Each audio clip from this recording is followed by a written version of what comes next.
बोलो भारत माता के, बोलो कांग्रेस पार्टी के, बोलो कांग्रेस पार्टी के। ಹೆಸರುವಾಸಿಯಾಗಿರುವ ಕಾಶ್ಮೀರದಲ್ಲಿ ಪಕ್ಕದ ಪಾಕಿಸ್ತಾನ ಅನ್ನೋದು ಪಾಕಿಸ್ತಾನ ಅವರು ಏನು ದುಷ್ಕೃತ್ಯವನ್ನು ನಡೆಸಿ 26ರಿಂದ 27 ಜನರ ಹತ್ಯೆಯನ್ನು ಮಾಡಿದ್ದಾರೆ.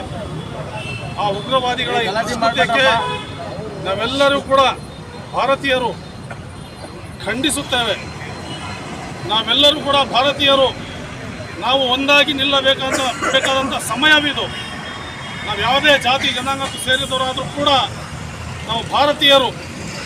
ಅದು ಯಾರೇ ತೀರ್ಕೊಂಡಿರಲಿ, ಸಾವನ್ನಪ್ಪಿರಲಿ, ಉಳಿಸಿದವನು ಕೂಡ ಒಬ್ಬ ಮುಸಲ್ಮಾನ ಅಲ್ಲ, ಸತ್ತವನು ಒಬ್ಬ ಹಿಂದೂ ಅಲ್ಲ. ನಾವೆಲ್ಲರೂ ಭಾರತೀಯರೆಂಬ ಭಾವನೆ ನಮಗೆ ಬರಬೇಕು. ಪಕ್ಕದ ಪಾಕಿಸ್ತಾನಕ್ಕೆ ಕೇಂದ್ರ ಸರ್ಕಾರ ಅವ್ರದ್ದೇ ಆಡಳಿತ ಇದೆ. ಅಮಿತ್ ಶಾ ಅವರಿದ್ದಾರೆ, ಸನ್ಮಾನ್ಯ ಪ್ರಧಾನಿಯವರಾದಂಥ ನರೇಂದ್ರ ಮೋದಿ ಅವರಿದ್ದಾರೆ. ಸರಿಯಾದ ಪಾಠವನ್ನು ಅವರಿಗೆ ಕಲಿಸಬೇಕು. ಅದಕ್ಕೆ ನಾವು ಕೂಡ ಪಕ್ಷ ಭೇದ ಮರೆತು, ಜಾತಿ ಭೇದ ಮರೆತು ಪಾಕಿಸ್ತಾನದ ವಿರುದ್ಧ ಅದು ಯಾವ ಕ್ರಮ ಕೈಗೊಳ್ತಾರೆ, ನಮ್ಮ ಅವಶ್ಯಕತೆ ಇದ್ದರೆ ನಾವು ಕೂಡ ಅದಕ್ಕೆ ಮುಂದೆ ನಿಂತು ಈ ದೇಶದ ರಕ್ಷಣೆಗಾಗಿ ನಮ್ಮ ಜೀವವನ್ನು ಕೊಡೋಕ್ಕೆ ನಾವೆಲ್ಲರೂ ಕೂಡ ತಯಾರಿದ್ದೇವೆ ಅಂತ ಹೇಳ್ತಾ, ಏನು ಈ ದುಷ್ಕೃತ್ಯದಲ್ಲಿ ಅನೇಕ ಜನರು ಪ್ರಾಣವನ್ನು ಕಳೆದುಕೊಂಡಿದ್ದಾರೆ, ಅವರ ಕುಟುಂಬದ ದುಃಖದಲ್ಲಿ ನಾವು ಕೂಡ ಭಾಗಿಯಾಗಿದ್ದೇವೆ. ಇದರಲ್ಲಿ ಜಾತಿ ಲೇಪನ ಮಾಡೋದು ಬೇಡ. ಕೆಲವರು ಅನೇಕ ಸುದ್ದಿ ಮಾಧ್ಯಮದವರು ಕೆಟ್ಟದಾಗಿ ಬಿಂಬಿಸ್ತಾ ಇದ್ದಾರೆ. ಸತ್ತಿರೋರು ಮುಸಲ್ಮಾನರು ಇದ್ದಾರೆ, ಹಿಂದೂಗಳು ಇದ್ದಾರೆ.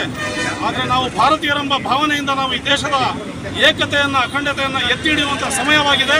ನಾವೆಲ್ಲರೂ ಭಾರತೀಯರು ಈ ದುಷ್ಕೃತ್ಯವನ್ನು ಖಂಡಿಸುತ್ತೇವೆ ಅಂತ ಈ ಮೂಲಕ ಹೇಳಕ್ಕೆ ಬಯಸ್ತೇನೆ. ಅವರಿಗೆ, ಅವರ ಕುಟುಂಬಕ್ಕೆ ಈ ಒಂದು ದುಃಖವನ್ನು ಭರಿಸೋ ಶಕ್ತಿ ಕೊಡಲಿ. ಆ ಸತ್ತಿರ್ತಕ್ಕಂಥ ಎಲ್ಲ ಕುಟುಂಬಗಳಿಗೂ ನ್ಯಾಯ ಸಿಗಲಿ. ನಮ್ಮ ದೇಶದ ಸಾರ್ವಭೌಮತೆಗೆ ಧಕ್ಕೆ ಆಗಿದೆ. ಈ ರೀತಿ ಧಕ್ಕೆ ಆಗಿರೋದು ಇದು ಪ್ರಥಮ ಏನಲ್ಲ, ಸುಮಾರು ಸಾರಿ ಇದು ನಡೀತಲೇ ಇದೆ ನಿರಂತರವಾಗಿ.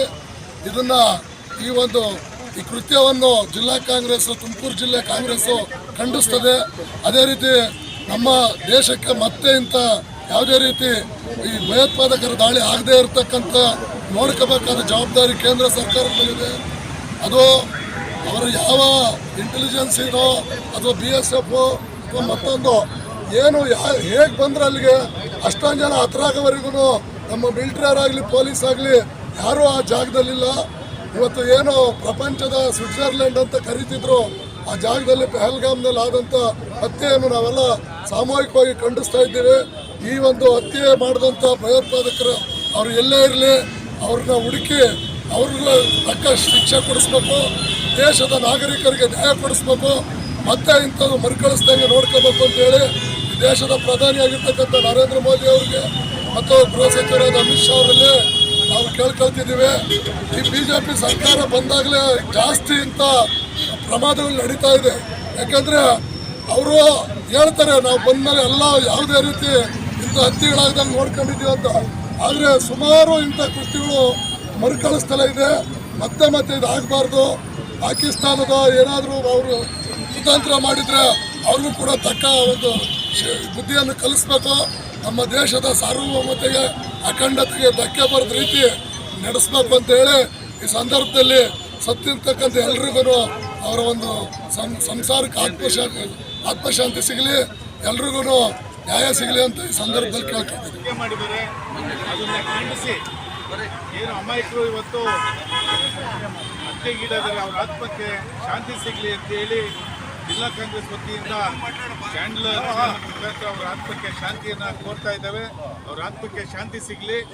ಈ ಏನು BJP ಸರ್ಕಾರ ಕೇಂದ್ರಾಡಳಿತ ಪ್ರದೇಶ ಅದು BJP ಕಂಟ್ರೋಲ್ ಇರೋದ್ರಿಂದ ಏನು ಅವರ ಇಂಟೆಲಿಜೆನ್ಸಿ ವೈಫಲ್ಯತೆನೋ ಅಥವಾ ಭದ್ರತಾ ವೈಫಲ್ಯತೆ ಇವತ್ತು ನಾಗರಿಕರಿಗೆ ಏನು ಇಟ್ಟೋದಂಗಾಗಿದೆ ಇವತ್ತು. ಯಾಕೆಂದರೆ ಅಲ್ಲಿ ಅದು ಭಾರತ ದೇಶದ ಸ್ವಿಟ್ಜರ್ಲ್ಯಾಂಡ್ ಅಂತಲೇ ಕರೀತಾ ಇದ್ದಾರೆ. ಅಂಥ ಜಾಗದಲ್ಲಿ ಒಂದು ಭದ್ರತೆ ಇಲ್ಲ, ಒಂದು ಪೊಲೀಸ್ ಇಲ್ಲ, ಒಂದು ಇಂಟೆಲಿಜೆನ್ಸ್ ಇಲ್ಲ ಅಂತ ಹೇಳಿದ್ರೆ ನಿಜಕ್ಕೂ ಇದು BJPನವರ ಆಡಳಿತ ತೋರಿಸ್ತಾರೆ. ಅದಕ್ಕೋಸ್ಕರ ಆ BJP ಆಡಳಿತನ ಖಂಡಿಸ್ತಾ ಏನಿವತ್ತು ಹತರಾಗಿದ್ದಾರೆ ಅವ್ರ ಆತ್ಮಕ್ಕೆ ಶಾಂತಿ ಸಿಗಲಿ ಅಂತೇಳಿ ಜಿಲ್ಲಾ ಕಾಂಗ್ರೆಸ್ಸಿಂದ ನಾವು ಇವತ್ತು ಆ ಆತ್ಮಕ್ಕೆ ಶಾಂತಿನ ಕೋರ್ತಾ ಇದ್ದೀವಿ.